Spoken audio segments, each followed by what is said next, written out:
Hindi raw po magandang ideya ngayon ang pagpapaimbestiga ni Pangulong Noynoy Aquino kung bakit maraming namatay sa Leyte sa pananalasa ng bagyong Yolanda. Ayon po yan sa isang political analyst. Dapat daw isang tabi muna ang politika at tutukan na lang yung pagtulong sa mga nasalanta. Balitang hatid ni Trisha Zafra.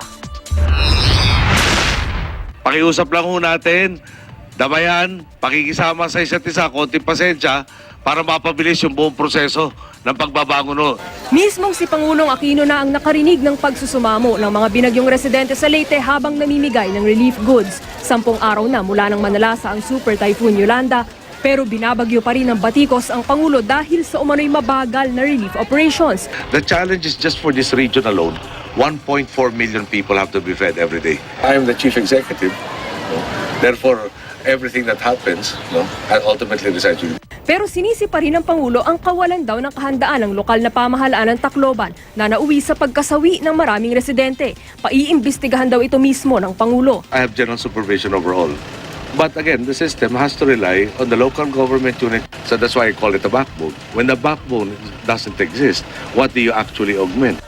Sa kauna-unahang flag raising sa Tacloban City Hall, pinili ni Mayor Alfred Romualdez na wag nang pag-usapan ang tungkol sa politika. Yung problema kasi dyan, pag mag-evacuate ka, saan mo ilalagay? Ayon kay Romualdez, okay naman ang relasyon nila ng Pangulo bago at pagkatapos ng bagyo. Hindi rin daw totoong inutusan siya ni Interior Secretary Marojas sa sumulat sa palasyo para sabihin hindi na niya kayang gampanan ang tungkulin at pinauubaya sa kalihim ang trabaho niya.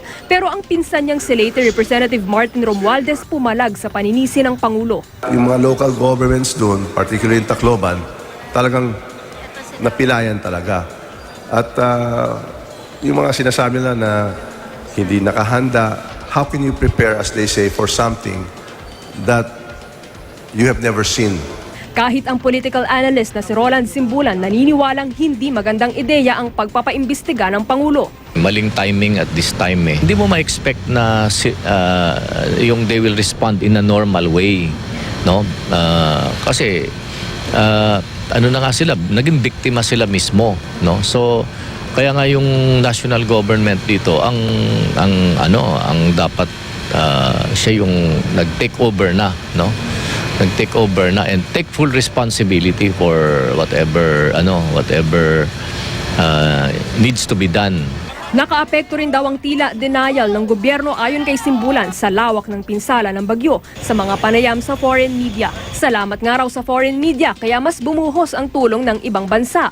Para kay Simbulan, kung mas tututukan ng gobyerno ang pagtulong at isasantabi ang politika, mas madali raw makababangon ang mga nasalanta. We can only prove them wrong through our actions, no? Through the actions of our officials. Kung gusto nating sabihin o ipahiwatig na mali yung pumupuna sa atin, di ba? The best way to do that is by deeds, by action. Trisha Zafra, GMA News.